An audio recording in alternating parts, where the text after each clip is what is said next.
Bismillahirrahmanirrahim. Assalamualaikum warahmatullahi wabarakatuh. Bagaimana kabarnya hari ini anak-anak? Alhamdulillah, semoga kita semua selalu diberi kesehatan oleh Allah Subhanahu wa Ta'ala. Nah, sebelum memulai pembelajaran, alangkah baiknya kita membaca doa terlebih dahulu dengan mengucap basmalah bersama-sama.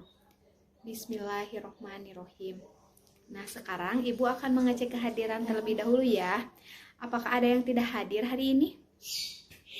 Alhamdulillah hadir semua ya. Hari ini kita akan membahas materi mengenai keanekaragaman hayati. Sebelumnya, apakah ada yang sudah tahu apa itu keanekaragaman hayati? Jika ada yang ingin menjawab, silahkan acungkan tangannya ya. Keanekaragaman hayati adalah variabilitas di muka bumi. Ya, betul. Beri tepuk tangan dulu untuk Ananda. Jadi, keanekaragaman hayati merupakan variasi atau variabilitas kehidupan di bumi. Keanekaragaman hayati biasanya merupakan bentuk variasi tingkat genetik, spesies, dan ekosistem. Nah, adapun tujuannya yang Ibu tampilkan ini merupakan tujuan pembelajaran kita pada hari ini.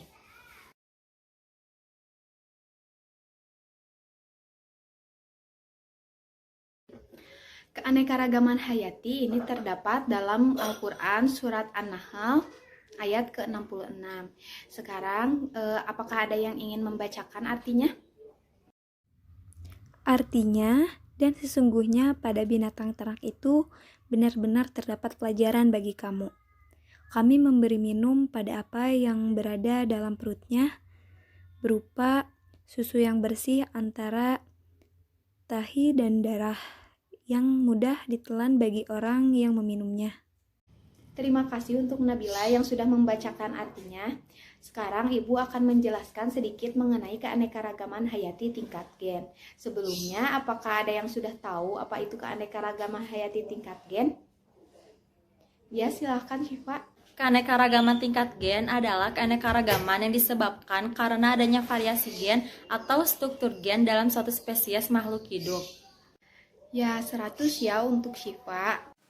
Nah, ini merupakan pengertian dari keanekaragaman tingkat gen. Adapun contohnya yaitu sama dalam spesies jeruk, jeruk nipis, jeruk lemon, dan jeruk pontianak. Manusia pun merupakan contoh biodiversitas gen yang paling mencolok. Manusia meskipun merupakan spesies yang sama yaitu Homo sapiens, tetapi manusia memiliki bentuk yang sangat berbeda dengan manusia lainnya. Pada manusia terdapat keanekaragaman gen menunjukkan sifat-sifat berbeda seperti ukuran tubuh, warna kulit, warna mata, dan bentuk rambut. Dalam pembelajaran ini, Ibu harapkan kalian bersungguh-sungguh dan juga aktif ya, karena akan ada beberapa aspek yang akan Ibu nilai. Nah, sekarang Ibu bagikan LKPD-nya. Sebelum kalian mengerjakan, coba baca terlebih dahulu langkah kegiatannya. Yang pertama, amati karakteristik teman bangku kalian. Yang lalu catat hasilnya ya. Ibu beri kalian waktu 5 menit untuk mengerjakannya. Jika sudah selesai, kumpulkan. Waktunya sudah selesai ya anak-anak. Sekarang perwakilan ada yang mempresentasikan di depan kelas. Jika ada yang tidak dimengerti, silahkan ditanyakan saja. Berdasarkan hasil pengamatan yang dilakukan, diketahui ciri-ciri morfologi dari Syifa Nur Ajijah adalah bola matanya hitam, bibirnya tebal, hidungnya pesek, lalu bulu matanya lurus. Dan yang kedua, Nabilah ciri-cirinya bola matanya coklat, bibirnya tebal, hidungnya pesek, bola matanya lentik. Lalu yang ketiga, Anggit, ciri-ciri morfologinya, bola matanya hitam, bibirnya tebal, hidungnya mancung, lalu bulu matanya lurus. Lalu adapun kesimpulan dari pengamatannya, dari hasil pengamatan didapat hasil bahwa setiap individu memiliki ciri dan karakteristik yang berbeda. Faktor yang membedakan yaitu dari gen yang dibawanya. Nah, setiap individu memiliki gen yang berbeda sehingga menciptakan karakteristik yang berbeda. Oke, bagus ya. Hampir semua jawabannya sudah tepat. Baik anak-anak, pada pertemuan kali ini Ibu akan membahas mengenai materi keanekaragaman hayati tingkat gen. Nah, untuk itu silahkan kalian persiapkan terlebih dahulu alat tulisnya ya. Sebelumnya di sini apakah ada yang tahu apa itu keanekaragaman tingkat gen? Jadi, keanekaragaman hayati tingkat gen ini disebabkan karena adanya variasi gen atau struktur gen dalam setiap spesies makhluk hidup. Nah, gen sendiri merupakan faktor pembawa sifat keturunan yang dapat dijumpai di dalam kromosom. Nah, setiap susunan gen akan memberi penampakan baik anatomi maupun fisiologinya. Nah, pada setiap organismenya. Nah, bila susunannya berbeda, alhasil penampakannya pun akan berbeda. Bahkan secara keseluruhan. Selanjutnya, silahkan kalian perhatikan ke depan. Nah, Ibu akan menampilkan gambar dari 2 ekor kucing, yaitu ada kucing Persia dan juga kucing Angora. Nah, silahkan kalian coba perhatikan apa sih perbedaan dari kedua spesies kucing tersebut. Bagaimana anak-anak? Siapa yang bisa menyebutkan apa saja perbedaan dari kedua ekor kucing tersebut? Perbedaan pada kucing Persia, dia memiliki wajah yang bulat, kuping pendek, hidung pesek, kaki pendek, bulu panjang, lalu pada Angora, kupingnya panjang, wajahnya lebih oval, hidungnya mancung, dan kakinya panjang. Ya, benar sekali ya jawabannya. Nah, perbedaan kucing Persia dan juga kucing Angora bisa terlihat jelas itu pada kucing Persia itu hidungnya pesek ya. Nah, lalu pada kucing Persia juga kupingnya itu terlihat lebih pendek daripada kucing Angora. Nah, juga bulunya itu lebih panjang-panjang gitu ya, lebat, jadi terlihat gemuk. Nah, kakinya juga lebih pendek daripada kucing Angora. Nah, lalu kucing Angora kupingnya itu terlihat lebih panjang gitu, jadi terlihat lebih sangar gitu ya daripada kucing Persia. Nah, lalu bentuk wajah dari kucing Angora ini lebih oval gitu bentuknya. Nah, hidungnya juga mancung, lalu ekornya itu panjang gitu karena tulang ekornya lebih panjang daripada kucing Persia.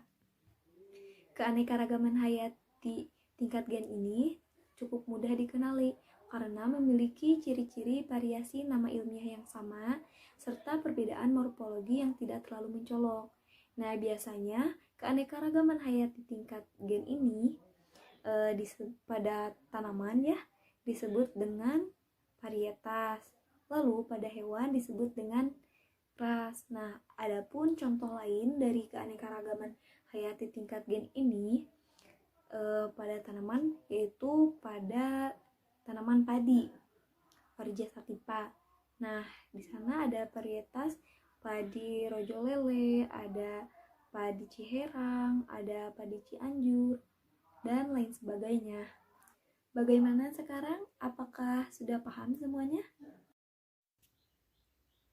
Selanjutnya, di sini Ibu akan membagikan LKPD yang harus kalian isi. Nah, sebelumnya kalian baca terlebih dahulu langkah kerjanya, dan setelah itu silahkan kalian amati gambar yang sudah Ibu tampilkan di PowerPoint. Nah, kalian temukan perbedaan dari kedua gambar tersebut. Nah, setelah itu, apabila kalian sudah menemukan jawabannya, silakan kalian secara bergantian untuk menuliskannya di tabel yang sudah saya sediakan di papan tulis.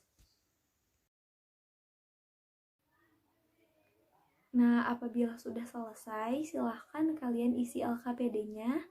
Nah, setelah itu, silahkan kalian buat prediksi mengenai kedua ekor anjing itu. Kenapa bisa dikatakan itu termasuk ke dalam keanekaragaman hayati tingkat gen.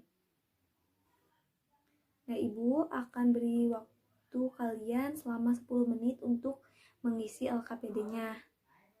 Dan juga jangan lupa kalian buat prediksi mengenai mengapa kedua anjing tersebut termasuk ke dalam keanekaragaman hayati tingkat gen. Waktunya sudah habis ya anak-anak, silahkan kumpulkan LKPD yang sudah kalian isi di meja saya. Nah, setelah itu silahkan perwakilannya atau yang ingin menyampaikan prediksinya, silahkan maju ke depan.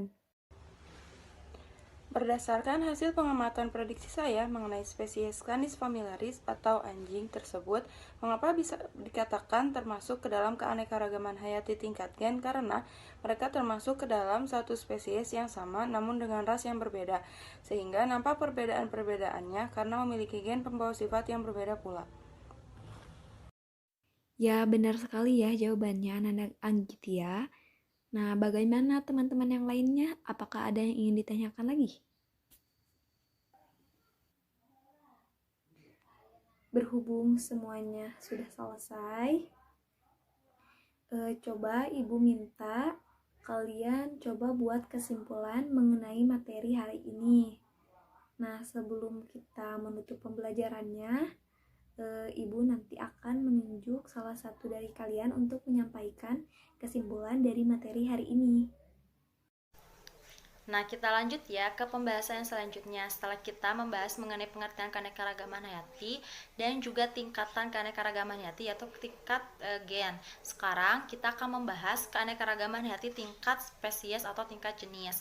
Nah, keanekaragaman hayati tingkat spesies atau tingkat jenis ini merupakan keanekaragaman yang dapat kita temukan pada komunitas ataupun kelompok berbagai macam spesies dan makhluk hidup dalam genus ataupun family yang sama yang hidupnya ini di suatu tempat. Biasanya semakin tinggi dari kehidupan manusia, maka keanekaragaman tingkat spesies ini akan semakin tinggi juga. Contohnya seperti apa? Contohnya kita ambil keanekaragaman hayati tingkat spesies pada tumbuhan. Pada tingkat genus itu pada jeruk. Jeruk itu kan ada jeruk nipis, jeruk limau, ada jeruk sunkist. Nah, mereka ini termasuk ke dalam genusnya itu genus sama, yaitu jeruk, tetapi jenisnya itu berbeda-beda. Ada jeruk nipis, limau, lemon, sunkist, tetapi ingat genusnya sama, yaitu jeruk. Lalu kita ambil lagi contohnya pada pisang, pisang Ambon, pisang Bangka, jenisnya berbagai macam pisang, tetapi genusnya sama, yaitu tetap genusnya itu pisang atau musa. Lain contoh pada tumbuhan, kita ambil keanekaragaman hayati tingkat jenis ini contohnya pada hewan. Pada kucing, kucing kan ada kucing jenis Angora, Sphinx, kucing Persia. Mereka genusnya sama yaitu kucing, tetapi jenisnya berbeda-beda. Jadi seperti itu, keanekaragaman hayati tingkat jenis itu memiliki berbagai macam spesies makhluk hidup dari berbagai macam genus dan juga family. Selanjutnya, setelah kita membahas mengenai keanekaragaman hayati tingkat spesies atau tingkat jenis, kita akan membahas keanekaragaman hayati yang terakhir nih tingkatannya, yaitu keanekaragaman hayati tingkat ekosistem. Apa sih keanekaragaman hayati tingkat ekosistem? Keanekaragaman hayati tingkat ekosistem ini terjadi akibat adanya perbedaan letak geografis yang menyebabkan perbedaan iklim dan berpengaruh terhadap perbedaan suhu, curah hujan, intensitas cahaya, dan lamanya penyinaran matahari. Dengan demikian, semakin banyaknya perbedaan itu, maka flora dan juga fauna yang menempati suatu daerah akan bervariasi pula. Seperti misalnya di gurun pasir, kan hewannya itu adalah unta. Seperti misalnya di kutub utara ada beruang. Nah, perbedaan itu terjadi akibat adanya letak geografis yang berbeda-beda, sehingga curah hujan, intensitas cahaya, lamanya penyinaran matahari pun akan berbeda-beda. Contoh dari keanekaragaman hayati tingkat ekosistem itu apa sih? Seperti hutan hujan tropis. Hutan hujan tropis merupakan contoh dari keanekaragaman hayati tingkat ekosistem. Kita sudah membahas mengenai keanekaragaman hayati tingkat gen, tingkat jenis, dan juga tingkat ekosistem. Apakah ada yang ingin ditanyakan mengenai ketiga tingkatan dari keanekaragaman hayati? Saya Bu, kenapa keanekaragaman ekosistem itu dapat terjadi? Terima kasih kepada Nabila yang telah mengajukan pertanyaan. Pertanyaan yang sangat luar biasa ya. Kenapa sih bisa terjadi keanekaragaman tingkat ekosistem? Nah, seperti yang sudah Ibu jelaskan tadi bahwa keanekaragaman ekosistem ini terjadi karena perbedaan letak geografis di suatu wilayah. Maka ketika letak geografis di suatu wilayah itu berbeda, maka akan berbeda pula curah hujannya, intensitas cahaya, dan lamanya penyinaran matahari. Sehingga perbedaan flora dan fauna akan terjadi di suatu wilayah, maka adalah keanekaragaman tingkat ekosistem. Nah, selain itu, selain letak geografis, keanekaragaman hayati ini memiliki tingkat populasi. Tingkat populasi ini penyusun ekosistem, maka adalah keanekaragaman tingkat ekosistem, yaitu perbedaan flora dan fauna di suatu wilayah karena letak geografis dan juga tingkat populasi penyusun ekosistem. Bagaimana Nabila? Apakah sudah paham atau kurang jelas? Sudah paham? Oke, terima kasih ya Nabila atas pertanyaannya. Selain Nabila, apakah ada yang ingin ditanyakan lagi mengenai keanekaragaman hayati tingkat spesies ataupun keanekaragaman hayati tingkat ekosistem?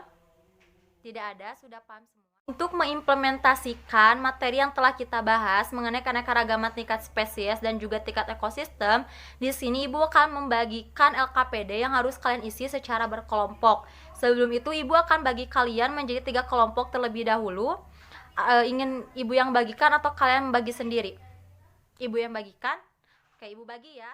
Sudah Ibu bagi ya menjadi 3 kelompok dan sudah Ibu berikan 2 LKPD dan juga masing-masing kelompok sudah setelah kita membahas mengenai keanekaragaman hayati, pengertiannya, tujuannya, manfaatnya, lalu tingkatannya yaitu tingkat gen, spesies dan juga tingkat ekosistem.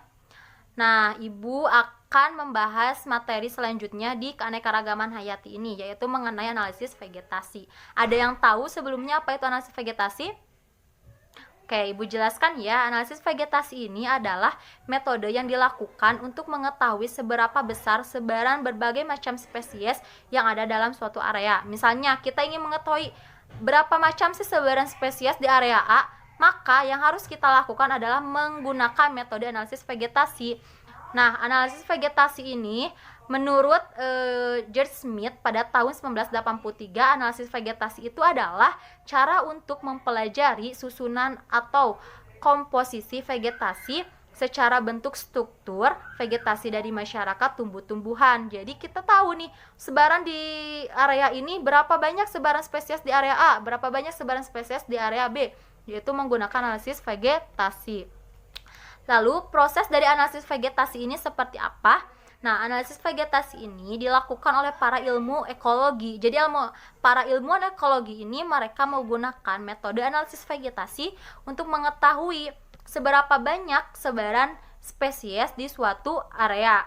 Nah, analisis vegetasi ini dilakukan dengan maksud untuk mengetahui dan mempelajari kelimpahan serta struktur berbagai macam jenis vegetasi pada suatu tempat. Jadi, kita gunakan metode analisis vegetasi ini. Nah, analisis vegetasi ini akan kalian pahami dan akan kalian bakal ngerti gitu analisis vegetasi ini kalau kalian langsung mengerjakan atau mempraktikkan metode analisis vegetasi yang telah kita bahas hari ini mengenai keanekaragaman hayati, tingkatannya yaitu tingkat gen, spesies, ekosistem, dan yang tadi analisis vegetasi. Paham? Paham ya? Keanekaragaman hayati merupakan kekayaan atau bentuk kehidupan di muka bumi, baik itu hewan, tumbuhan, mikroorganisme, genetika yang terkandung di dalamnya, serta proses ekologi yang dibangun menjadi lingkungan hidup. Fase keanekaragaman hayati seringkali disebut sebagai biodiversitas.